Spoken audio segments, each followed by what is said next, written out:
बिस्मिल्लाहिर्रहमानिर्रहीम। Orient girls college की तरफ से ऑनलाइन लेक्चर्स के सिलसिले में मैं Mohammad Abdullah, principal orient girls college, एक दफ़ा फिर पेश खिदमत हूँ।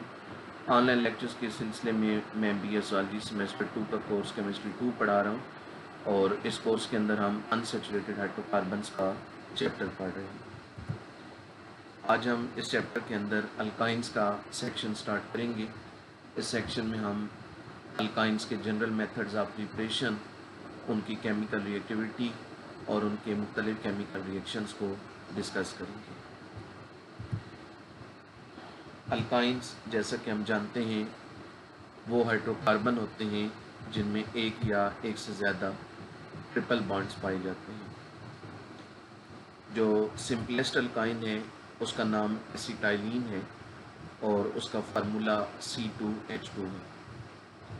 बाकी जितने भी अल्काइंस हैं उन्हें बाज़ औक़ात एसिटाइलिन्स कहा जाता है क्योंकि वो तमाम डेरिवेटिव्स हैं एसिटाइलिन के। यहाँ एक टाइपिंग मिस्टेक है, since they are derivatives of acetylene, क्योंकि उनके स्ट्रक्चर्स एसिटाइलिन से डिराइव होते हैं, इसलिए सम टाइम उन्हें एसिटाइलिन्स भी कहा जाता है। हम अल्काइंस के जनरल मेथड्स ऑफ प्रिपरेशन को स्टार्ट करते हैं। पहला जनरल मेथड ऑफ प्रिपरेशन है dehydrohalogenation of vicinal dihalides. Vicinal dihalide की टर्म से हम वाकिफ़ हैं। अल्कीन्स के सेक्शन में हम इस तरह की कई टर्म्स बखूबी पढ़ कर आए हैं। ऐसे मालिक्यूल्स जिनमें दो हैलोजन एटम्स मौजूद हों उन्हें डाइहैलाइड्स कहते हैं। अगर दो हैलोजन एटम दो एडजेसेंट कार्बन एटम्स के साथ बॉन्डेड हों तो उन मालिक्यूल्स को विसिनल डाइहैलाइड्स कहते हैं। अब डीहाइड्रो हैलोजिनेशन क्या है? तो dehydro halogenation is removal of A hydrogen atom and A halogen atom from A molecule. किसी मालिक्यूल में से एक हाइड्रोजन एटम और एक हैलोजन एटम का रिमूव हो जाना डीहाइड्रो हैलोजिनेशन कहलाता है। तो जब विसिनल डाइहैलाइड्स की डीहाइड्रो हैलोजिनेशन की जाती है तो अल्काइंस बनते हैं।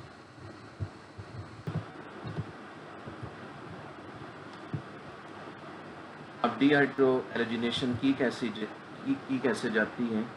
तो विसिनल डाइहैलाइड्स को रिएक्ट करवाया जाता है किसी स्ट्रॉन्ग बेस मसलन NaNH2 सोडियम अमाइड के साथ, जिसे डिज़ाल्व किया गया होता है लिक्विड अमोनिया में। तो विसिनल डाइहैलाइड जब इस NaNH2 के साथ रिएक्शन करते हैं तो डीहाइड्रो हैलोजिनेशन होती है और इसके नतीजे में अल्काइंस बनते हैं।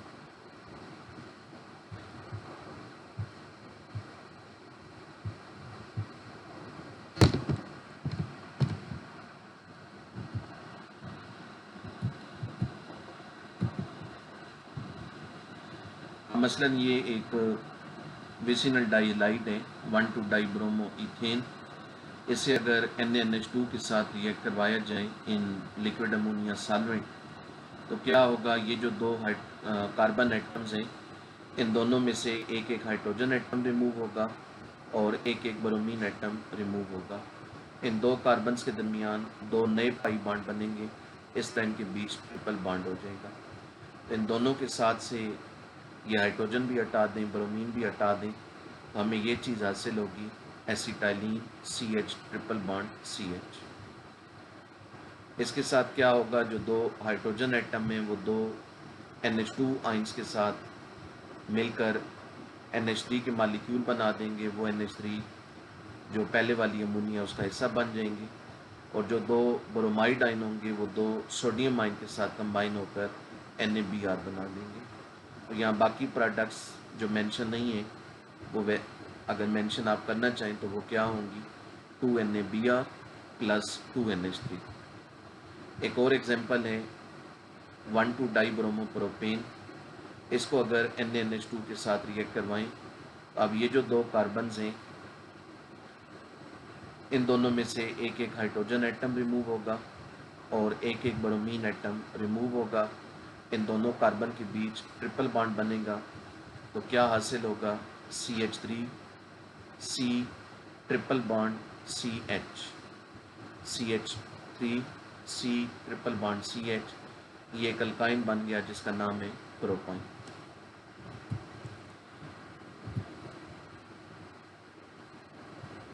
इसके बाद नेक्स्ट मेथड है डीहेलोजिनेशन ऑफ टेट्राहेलाइड्स।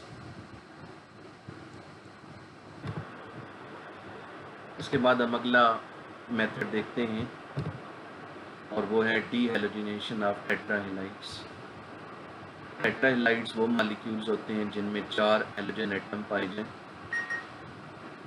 अब ऐसे टेट्राहेलाइड जिनमें 2 हेलोजन एटम एक कार्बन एटम के साथ बॉन्डेड हों और 2 हेलोजन एटम उसके साथ वाले कार्बन एटम के साथ बॉन्डेड हों, इन टेट्राहेलाइड्स को जब जिंक मेटल के साथ रिएक्ट करवाया जाता है तो इनकी डीहेलोजिनेशन होती है और ये अल्काइंस बनाते हैं।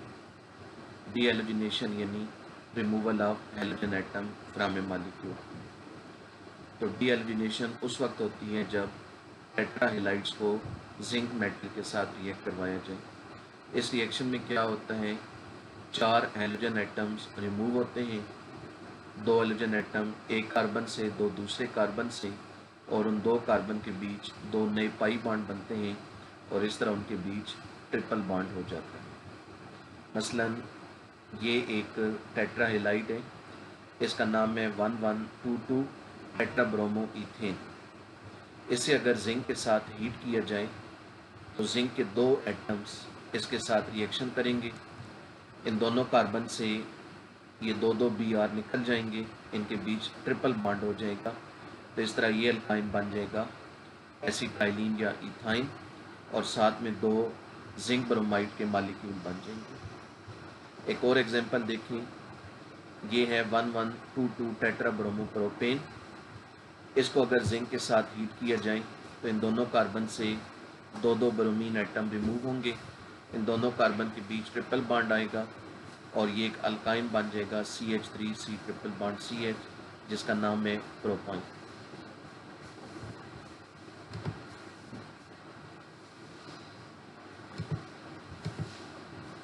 इसके बाद हम एक और मेथड देखते हैं और उसका नाम है alkylation of terminal alkynes. Terminal alkynes क्या होते हैं? टर्मिनल का लफ्ज़ी मतलब सिरा होता है, एंड होता है। तो टर्मिनल अल्काइन से मुराद ऐसे अल्काइन होते हैं जिनमें ट्रिपल बॉन्ड कार्बन नंबर 1 पे मौजूद हो। Those alkynes in which triple bond is situated at carbon 1 are called terminal alkynes. अब ये जो अल्काइन होते हैं ये नेचर में एसिडिक होते हैं और इन अल्काइंस को जब NaNH2 के साथ रिएक्ट करवाया जाता है तो ये सोडियम के साल्ट्स बनाते हैं। ये जो सोडियम के साल्ट बनते हैं इन्हें अगर अल्काइल हैलाइड्स के साथ रिएक्ट करवाया जाए तो ये न्यूक्लियोफिलिक सब्स्टिट्यूशन रिएक्शंस देते हैं और इसके नतीजे में नए अल्काइंस बनते हैं। वो जो नए अल्काइंस हैं उन्हें हम हायर अल्काइंस कहेंगे क्योंकि उनमें रिएक्टेंट अल्काइन की निस्बत कार्बन एटम ज़्यादा है। तो ये मेथड इस लिहाज से मुनफरिद है कि इसमें अल्काइंस की मदद से ही अल्काइंस को बनाया जाता है। तो जो लोअर अल्काइंस हैं जिनमें कार्बन एटम कम है उन्हें कन्वर्ट किया जाता है हायर अल्काइंस में, ऐसे अल्काइन में जिनमें कार्बन एटम ज़्यादा है। तो ये लोअर अल्काइन से हायर अल्काइन बनाने का एक मेथड है। तो दोबारा मैं बता रहा हूँ कि इस मेथड में किया क्या जाता है, टर्मिनल अल्काइंस को NaNH2 के साथ रिएक्ट करवाकर सोडियम साल्ट बनाए जाते हैं और फिर जो सोडियम साल्ट हैं उन्हें अल्काइल हैलाइड के साथ रिएक्ट करवाया जाता है। अब ये जो आप स्ट्रक्चर देख रहे हैं ये जनरल स्ट्रक्चर है टर्मिनल अल्काइंस का। अब ये कार्बन नंबर 1 है और इसके साथ ट्रिपल बॉन्ड मौजूद है। इधर मैंने R लगाया है, R कोई भी वेरिएबल ग्रुप हो सकते हैं। अब इस तरह का कोई भी अल्काइन जो होगा जिसमें यहाँ कार्बन नंबर 1 के साथ ट्रिपल बॉन्ड होगा वो टर्मिनल अल्काइन कहलाएगा। और ये जो कार्बन नंबर 1 है इसके साथ जब हाइड्रोजन एटम लगा होगा तो ये हाइड्रोजन एटम नेचर में एसिडिक होगा। अब ये इस तरह के जो अल्काइन हैं ये एसिड्स का रोल अदा करते हैं और NaNH2 बेस है। तो ये जब NaNH2 के साथ रिएक्शन करेंगे तो एसिड बेस रिएक्शन होगा और उसके नतीजे में साल्ट बनेंगे, सोडियम साल्ट। एग्जाम्पल है, ये एक टर्मिनल अल्काइन है, कार्बन नंबर 1 पे ट्रिपल बॉन्ड मौजूद है। इस अल्काइन का नाम है 1 प्रोपाइन। इस 1 प्रोपाइन को अगर NaNH2 के साथ रिएक्ट करवाया जाए, NaNH2 को डिज़ोल्व किया जाए लिक्विड अमोनियम में, तो होगा क्या? यहाँ से जो सोडियम आयन है वो इस एस्टिक हाइड्रोजन को रिप्लेस करेगा। मैं आपको बता चुका हूँ कि कार्बन नंबर 1 के साथ जो हाइड्रोजन एटम होगा वो नेचर में एस्टिक होगा। तो अब उसको ये जो केटाइन है, सोडियम आयन, ये रिप्लेस करेगा। इसके नतीजे में ये साल्ट बनेगा NaC triple bond C CH3, sodium propynide. ये जो अब सोडियम का साल्ट है, सोडियम प्रोपाइनाइट, इसे अगर किसी अल्काइल हेलाइड के साथ रिएक्ट करवाया जाए, मसलन इथाइल ब्रोमाइड या ब्रोमो इथेन के साथ, तो क्या होगा? साल्ट के अंदर जो ये वाला नेगेटिव पार्ट है ये नेचर में न्यूक्लियोफाइल है। इधर जो अल्फ़ा कार्बन है, अल्फ़ा कार्बन वो होगा जो हेलोजन एटम के साथ बॉन्डेड हो। तो जो अल्फ़ा कार्बन है वो नेचर में इलेक्ट्रोफिलिक है, इलेक्ट्रॉन डेफिशिएंट है। तो अब ये जो नेगेटिव कार्बन है ये अटैक करेगा इस कार्बन पर और इधर से Br को डिस्प्लेस करेगा। तो यहाँ Br की जगह ये वाला सारा ग्रुप आ जाएगा C triple bond C CH3। ये CH2 के साथ अटैच हुआ, C triple bond C CH3। जो रेड पार्ट है वो इथाइल ब्रोमाइड का है, उसमें से है, और ये जो ब्लैक पार्ट है ये प्रोपाइनाइड में से है। तो प्रोपाइनाइड का जो नेगेटिव आयन है वो अटैच हो गया इस अल्काइल ग्रुप के साथ, जो कार्बन हेलोजन के साथ लगा था उसके साथ ये नेगेटिव आयन अटैच हो गया। तो अब ये आप देख सकते हैं एक नया अल्काइन बना। इसमें कार्बन नंबर 2 पे ट्रिपल बॉन्ड है, 5 कार्बन है, जिसका नाम होगा 2 पेंटाइन। तो इस तरह हमने प्रोपाइन से 2 पेंटाइन बनाया।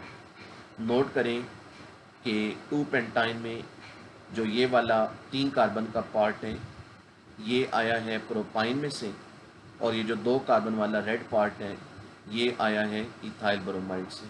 तो हमने जो अल्काइन बनाना होगा हम उसके अकॉर्डिंग यहाँ पर सूटेबल अल्काइलाइड को यूज़ करेंगे। तो मुख्तलिफ़ अल्काइलाइड्स को यूज़ करने से हम मुख्तलिफ़ अल्काइंस प्रिपेयर कर सकते हैं। एक और एग्जांपल देखें, ये भी एक टर्मिनल अल्काइन है, इसका नाम है 1 ब्यूटाइन। इसे अगर NaNH2 के साथ रिएक्ट करवाएं तो ये वाला हाइड्रोजन एटम सोडियम आयन के साथ रिप्लेस होगा और ये एक सोडियम साल्ट बनेगा। अब इस सोडियम साल्ट को अगर किसी अल्काइलाइड मसलन ब्रोमो इथेन के साथ रिएक्ट करवाते हैं तो ये वाला जो नेगेटिव कार्बन है ये इधर से इस इलेक्ट्रोफिलिक कार्बन पर अटैक करेगा, ब्रोमाइड आयन को डिस्प्लेस करेगा। तो Br की जगह ये जो 4 कार्बन वाला ग्रुप है ये अटैच हो जाएगा। ये अटैच हो गया तो ये एक अल्काइन बन गया जिसका नाम है 3 हेक्साइन। तो अब इसमें 4 कार्बन हमने ब्यूटाइन से हासिल की और 2 कार्बन ब्रोमो इथेन से। फ़र्ज़ करें कि हमने अगर 3 हेप्टाइन बनाना होता 7 कार्बन, तो फिर हम क्या करते, फिर हम यहाँ पर ब्रोमो इथेन की जगह ब्रोमो प्रोपेन को यूज़ करते, फिर यहाँ एक कार्बन और आ जाता और हमें 3 हेप्टाइन हासिल होता। तो ये हैं अल्काइंस के मेथड्स ऑफ प्रिपरेशन। इसके बाद हम स्टार्ट करेंगे अल्काइंस के केमिकल रिएक्शंस को। सबसे पहले हम अल्काइंस के कैरेक्टरिस्टिक रिएक्शंस की बात करते हैं।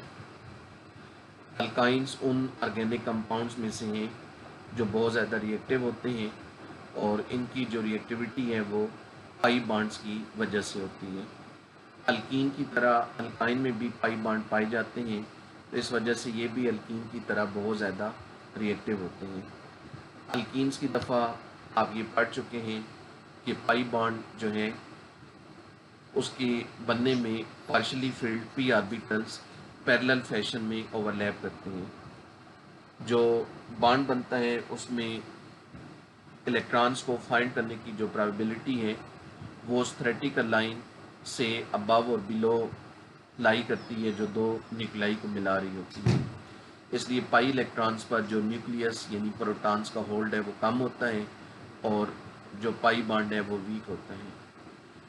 इस वीक पाई बॉन्ड की वजह से जो अल्काइन मालिक्यूल्स हैं वो आसानी से रिएक्शन कर सकते हैं क्योंकि रिएक्शंस के दौरान उनका ये पाई बॉन्ड टूट सकता है।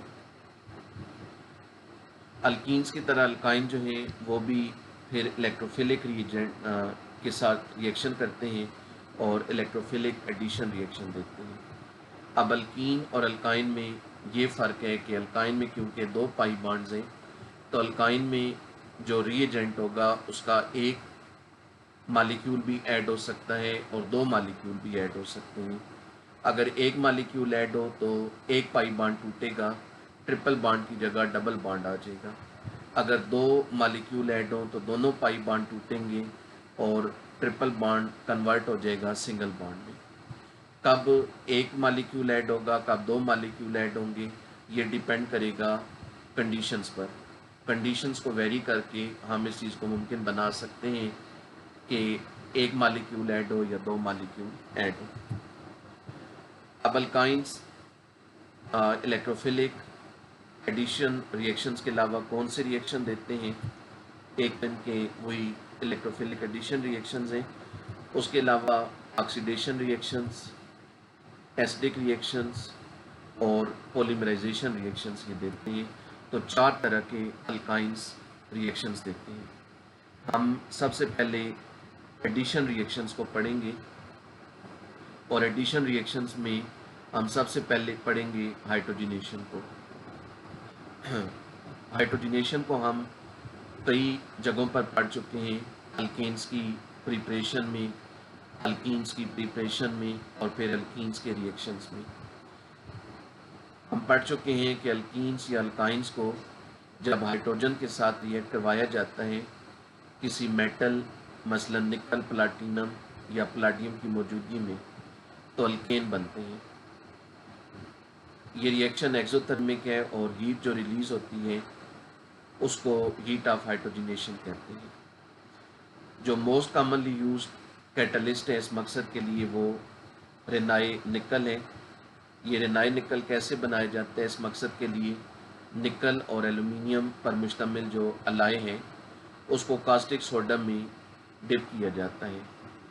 उसके बाद फिर इसको ड्राई किया जाता है तो अब जो निकल हासिल होता है उसकी सरफेस पोरस होती है, उसका सरफेस एरिया ज़्यादा होता है और ये जो निकल है ये अफेक्टिव कैटलिस्ट होता है। तो हाइड्रोजनेशन की एक एग्जांपल है, यहाँ एग्जांपल अल्कीन की शामिल हो गई है, बहरहाल आप यहाँ अल्काइन की भी शामिल कर सकते हैं। चलिए इसको मैं भी एडिट करके हम इसको अल्काइन बनाते हैं। जी, ये एक अल्काइन है, इसका नाम है 3-methyl-1-ब्यूटाइन।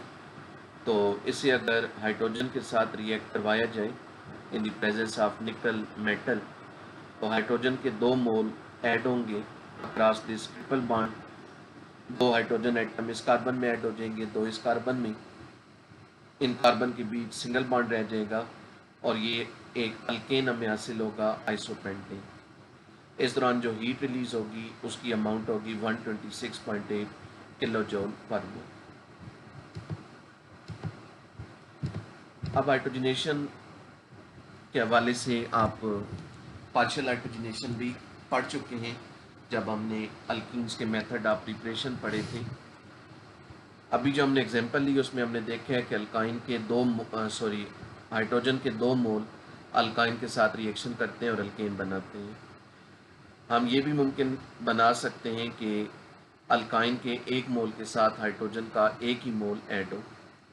जब हम इस तरह करते हैं तो इसको पार्शियल हाइड्रोजनेशन कहते हैं और पार्शियल हाइड्रोजनेशन से हमें अल्केन्स की बजाय अल्कीन्स हासिल होते हैं। अब पार्शियल हाइड्रोजनेशन दो तरीक़ों से की जा सकती है। उसमें जो पहला मेथड है वो है लिंडर्स कैटलिस्ट। लिंडर्स कैटलिस्ट क्या है? ये पलाडियम मेटल पर मुश्तमिल है जिसको पॉइजन किया गया होता है बेरियम सल्फेट और क्विनोलिन के साथ। तो पलाडियम, बेरियम सल्फेट और क्विनोलिन का जो मिक्सचर है इसको लिंडर्स कैटलिस्ट कहते हैं। पलाडियम एक इफेक्टिव कैटलिस्ट है। अगर इसको अकेला यूज़ किया जाए हाइड्रोजनेशन में तो ये अल्कीन की स्टेज पे रिएक्शन को रोकता नहीं है और 2 मोल हाइड्रोजन के ऐड हो जाते हैं और अल्कीन बनाते हैं। तो अब अल्कीन की स्टेज पर रिएक्शन को रोकने के लिए हम इस कैटलिस्ट को पॉइजन कर देते हैं, इसकी एक्टिविटी को रिड्यूस कर देते हैं और उस मकसद के लिए हम बेरियम सल्फेट और क्विनोलिन को यूज़ करते हैं।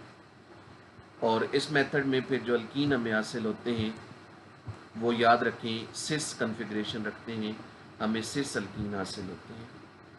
जो दूसरा मेथड है पार्शियल हाइड्रोजनेशन का वो है सोडियम और लिक्विड अमोनिया के मिक्सचर को यूज़ किया जाए। सोडियम और लिक्विड अमोनिया का जो मिक्सचर है ये हाइड्रोजन का सोर्स है। ये दोनों पहले आपस में रिएक्शन करके हाइड्रोजन बनाते हैं, वो हाइड्रोजन फिर अल्काइंस में ऐड होती है, पार्शियल हाइड्रोजनेशन होती है और अल्कीन जो हासिल होते हैं वो ट्रांस कन्फिग्रेशन रखते हैं, हमें ट्रांस अल्कीन हासिल होते हैं। तो ये हमारे पास दोनों रिएजेंट्स के हवाले से एक एग्जांपल है। 2 ब्यूटाइन को अगर हाइड्रोजन के साथ रिएक्ट करवाया जाए लिंडर्स कैटलिस्ट की मौजूदगी में तो हाइड्रोजन का एक मॉलिक्यूल यहाँ ऐड होगा। 2 जो हाइड्रोजन एटम यहाँ आएंगे वो दोनों सेम साइड पर होंगे, यानी अल्कीन जो बनेगा वो सिस कन्फिग्रेशन रखेगा। तो ये हमें हासिल हुआ सिस 2 ब्यूटीन। इसी 2 ब्यूटाइन को अगर सोडियम और अमोनिया के साथ रिएक्ट करवाया जाए तो ये हाइड्रोजन प्रोड्यूस करेंगे, वो हाइड्रोजन फिर इस ट्रिपल बॉन्ड में ऐड होगी। इन दोनों कार्बन के साथ एक एक हाइड्रोजन एटम आएगा, वो 2 हाइड्रोजन एटम अपोजिट साइड पर अब वाक़ होंगे और इस तरह जो हमें अल्कीन हासिल होगा वो ट्रांस कन्फिग्रेशन रखेगा, हमें ट्रांस 2 ब्यूटीन हासिल होगा। तो ये जो पार्शियल हाइड्रोजनेशन है इसको आप मज़ीद अल्कीन्स के जो मेथड ऑफ प्रिपरेशन है वहाँ से रिवाइज़ कर सकते हैं, वहाँ पर ये ज़्यादा डिटेल में मौजूद है। इसके बाद हम अगला रिएक्शन पढ़ेंगे और वो है हैलोजिनेशन। अल्काइंस को अगर हैलोजन के साथ रिएक्ट करवाया जाए इन नॉन पोलर सॉल्वेंट तो 2 या 4 हैलोजन एटम ऐड हो जाते हैं अक्रॉस ट्रिपल बॉन्ड और या तो हमें अनसेचुरेटेड प्रोडक्ट अनसेचुरेटेड डाइहैलाइड हासिल होता है और या फिर हमें सेचुरेटेड टेट्राहैलाइड हासिल होता है। अगर अल्काइन के 1 मोल के साथ हैलोजन का 1 ही मोल रिएक्ट करें तो फिर जो प्रोडक्ट बनेगी उसमें कार्बन कार्बन डबल बॉन्ड होगा और साथ 2 हैलोजन एटम होंगे और ये एक अनसेचुरेटेड डाइहैलाइड होगा। अगर 2 हैलोजन के मॉलिक्यूल ऐड हों तो फिर जो प्रोडक्ट बनेंगी उसमें कार्बन कार्बन सिंगल बॉन्ड होंगे और साथ 4 हैलोजन एटम होंगे और वो एक सेचुरेटेड टेट्राहैलाइड होगा। एसिटाइलिन की एग्जांपल है, एसिटाइलिन को अगर क्लोरीन या ब्रोमीन के साथ रिएक्ट करवाया जाए in non polar solvent such as CCl4 तो क्या होगा, 0 सेंटीग्रेड पर क्लोरीन का 1 ही मॉलिक्यूल ऐड होगा अक्रॉस ट्रिपल बॉन्ड, इन दोनों कार्बन में 1 एक क्लोरीन एटम ऐड हो जाएगा। ये प्रोडक्ट हमें हासिल होगी 1,2 डाइक्लोरोइथीन, एक अनसेचुरेटेड डाइहैलाइड। अगर हम टेम्परेचर को 25 सेंटीग्रेड रखते हैं तो फिर अल्काइंस के साथ हैलोजन के 2 मॉलिक्यूल रिएक्शन करेंगे। अब इन दोनों कार्बन में 2-2 क्लोरीन एटम ऐड होंगे, दो बॉन्ड टूटेंगे तो इन दोनों कार्बन के बीच सिंगल बॉन्ड आएगा, दोनों के साथ 2-2 क्लोरीन एटम, ये एक सेचुरेटेड टेट्राहैलाइड बन गया 1122 टेट्रा क्लोरो इथेन। तो याद रखें कि 0 सेंटीग्रेड पर हेलोजन का 1 मोल ऐड होगा, 1 मालिक्यूल ऐड होगा, और 25 सेंटीग्रेड पर 2 मालिक्यूल ऐड होंगे। एक और एग्जांपल देख लें। इस अल्काइन का नाम है प्रोपाइन। क्लोरीन के साथ रिएक्शन अगर 0 सेंटीग्रेड पर हो तो इन दोनों कार्बन में एक एक क्लोरीन एटम ऐड होगा और ये प्रोडक्ट बनेंगी। इसका नाम है 1,2 डाइक्लोरो प्रोपीन। ये प्रोपेन नहीं है, प्रोपीन है। अगर 25 सेंटीग्रेड टेम्परेचर हो तो फिर क्लोरीन के 2 मालिक्यूल ऐड होंगे। इन दोनों कार्बन में 2-2 क्लोरीन एटम आएंगे और ये प्रोडक्ट बनेंगी। इसका नाम होगा 1122 टेट्राक्लोरोप्रोपेन। इसके बाद हम अगला रिएक्शन देखते हैं और वो है एडिशन ऑफ हेलोजन एसिड। जो हेलोजन एसिड्स हैं यानी HX, वो जब अल्काइन के साथ रिएक्शन करते हैं तो 1 या 2 मालिक्यूल उनके ऐड होते हैं और या तो हेलो अल्कीन्स बनते हैं या डाई हेलो अल्केन बनते हैं। डिपेंड करेगा कि कितने मालिक्यूल ऐड हुए। एसिटाइलिन के एग्जांपल है। एसिटाइलिन को अगर HCl के साथ रिएक्ट करवाया जाए तो अगर HCl का 1 मालिक्यूल ऐड हो ट्रिपल बॉन्ड में तो इनमें से एक कार्बन में हाइड्रोजन एटम ऐड हो जाएगा, एक कार्बन में क्लोरीन एटम ऐड हो जाएगा और ये एक विनाइल हेलाइड बन जाएगा, अनसैचुरेटेड हेलाइड बन जाएगा। अब अगर एक और मालिक्यूल इसमें ऐड हो जाए तो अब जो HCl की एडिशन है वो मरकानी-काउज़ रूल के अकॉर्डिंग होगी। अब HCl का जो हाइड्रोजन एटम है वो CH2 में ऐड होगा जिसके पास हाइड्रोजन ज़्यादा है, और जो क्लोरीन एटम है वो CH में ऐड होगा जिसके पास हाइड्रोजन कम है। अब ये प्रोडक्ट आएगी CH3 CHCl2। यहाँ 2 हेलोजन एटम एक ही कार्बन के साथ लगे हैं। आपको बताया था इस तरह के जो डाइहाइलाइड होते हैं इन्हें जर्मिनल डाइहाइलाइड कहते हैं। ऐसे डाइहाइलाइड जिनमें 2 halogen atom same carbon atom के साथ बॉन्डेड हो उन्हें डाइहाइलाइड्स कहते हैं। तो यहाँ ये जो 2 रिएक्शन मैंने लिखे हैं इनका अगर हम खुलासा करें तो इन ओवरऑल क्या चेंज आया है। ओवरऑल ये हुआ है कि जो CH ट्रिपल बॉन्ड CH है उसमें HCl के 2 मालिक्यूल ऐड हुए हैं। अब 2 मालिक्यूल इस तरह ऐड हुई हैं कि दोनों के जो हाइड्रोजन एटम है वो एक कार्बन में ऐड हो गए और जो 2 क्लोरीन एटम है वो दूसरे कार्बन में ऐड हो गए। दोनों हाइड्रोजन एक कार्बन में, दोनों क्लोरीन दूसरे कार्बन में ऐड हो गए। इस तरीके से एडिशन।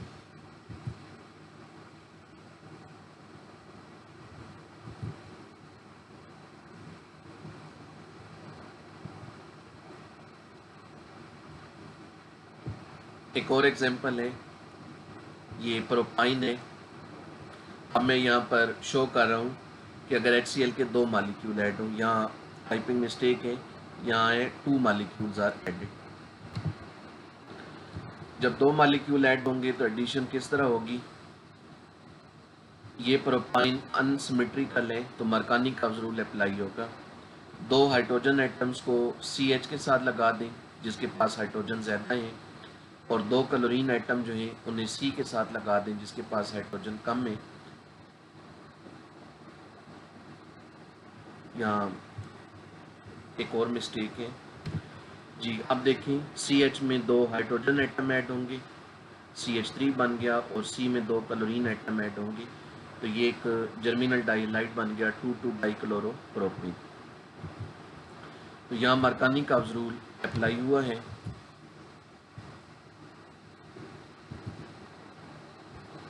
तो यहाँ नोट में मैंने ये लिख दी है जो बात आपको मैंने अभी बताई है कि 2 हाइड्रोजन एटम को उस कार्बन के साथ लगा दें जिसके पास हाइड्रोजन ज़्यादा है, और 2 हेलोजन एटम्स को उस कार्बन के साथ लगा दें जिसके पास हाइड्रोजन एटम कम है। जो 2 कार्बन ट्रिपल बॉन्ड बना रहे हैं उनकी बात हो रही है। उनमें से जिसके पास हाइड्रोजन एटम ज़्यादा हैं उसके पास 2 हाइड्रोजन आएंगे, और जिसके पास हाइड्रोजन एटम कम है उसके पास 2 हैलोजन आएंगे। ये मरकानी कब्ज होंगे। तो ये हमारा आज का लेक्चर था। बल्कि इसमें एक आखिरी बात आ जाती है, ये जो एडिशन ऑफ हैलोजन एसिड है इसकी एप्लीकेशंस। जो हैलोजन एसिड का अल्काइन के साथ रिएक्शन है, इससे जो प्रोडक्ट्स हमें हासिल होती हैं, इन प्रोडक्ट्स को आगे यूज़ किया जा सकते हैं इंडस्ट्रियल पॉइंट ऑफ व्यू से नहायत ही इम्पोर्टेंट प्रोडक्ट्स बनाने के लिए। मसलन एसिटाइलिन को अगर HCl के साथ 0 सेंटीग्रेड पर रिएक्ट करवाया जाए तो HCl का एक मालिक्यूल ट्रिपल बॉन्ड में ऐड होगा और ये बनेगा विनाइल क्लोराइड। अब ये जो विनाइल क्लोराइड है ये एक बहुत ही इम्पोर्टेंट इंडस्ट्रियल मटेरियल है। इसकी अगर पॉलीमराइजेशन की जाए, इसको हाई प्रेशर में से गुजारा जाए तो ये एक बहुत ही आम इस्तेमाल होने वाला पॉलीमर बनाता है जिसका नाम है पॉलीविनाइल क्लोराइड PVC। ये जो पॉलीविनाइल क्लोराइड है ये पानी वगैरह के सीवरेज के पाइप्स बनाने में और इस तरह के जो आम प्लास्टिक प्रोडक्ट्स हैं ये बनाने में यूज़ होता है। तो एक बहुत ही आम यूज़ होने वाला प्लास्टिक है PVC। तो ये PVC विनाइल क्लोराइड से बनता है और विनाइल क्लोराइड खुद एसिटाइलिन और HCl के दरमियान रिएक्शन से बनता है। एक और एग्जांपल है, यह अब हैलोजन एसिड से हटकर है लेकिन यही एडिशन है। इसी एडिशन से आगे हम बता रहे हैं कि इनके क्या यूजेस हैं। एसिटाइलिन को अगर एस्टिक एसिड के साथ रिएक्ट करवाया जाए तो विनाइल एसीटेट बनते हैं। ये जो विनाइल एसीटेट है इसको अगर पॉलीमराइज किया जाए तो पॉलीविनाइल एसीटेट PVA बनते हैं। PVA जो है वो PVC की तरह एक इम्पोर्टेंट पॉलीमर है, इम्पोर्टेंट प्लास्टिक मटेरियल है, कई आम इस्तेमाल की चीज़ें बनाने में यूज़ होते हैं। और ये एक और एग्जांपल है कि एसिटाइलिन को अगर HCN के साथ रिएक्ट करवाया जाए तो HCN का मालिक्यूल भी HCl की तरह ट्रिपल बॉन्ड में ऐड होगा और ये बनेगा विनाइल साइनाइड। इस विनाइल साइनाइड की अगर पॉलीमराइजेशन की जाए तो ये बनाएगा पॉलीविनाइल साइनाइड। पॉलीविनाइल साइनाइड का जो कमर्शियल नेम है वो है अरलोन। और ये जो अरलोन है ये एक आम इस्तेमाल होने वाला फाइबर है। इसको मसलन जो नेटवेयर है, ये स्वेटर बनाने के लिए जो ऊन वगैरह है ये बनाने में यूज़ किए जाते हैं और दीगर कई और चीज़ों की तैयारी में इसको फाइबर के तौर पर यूज़ किया जाता है। तो ये एप्लीकेशंस हैं एडिशन ऑफ हैलोजन एसिड्स और एडिशन ऑफ अदर रिएजेंट्स जो रिएक्शंस हैं उनकी। ये हमारा आज का लेक्चर था। अल्काइंस के जो बाकी रिएक्शंस हैं वो हम अगले लेक्चर में पढ़ेंगे।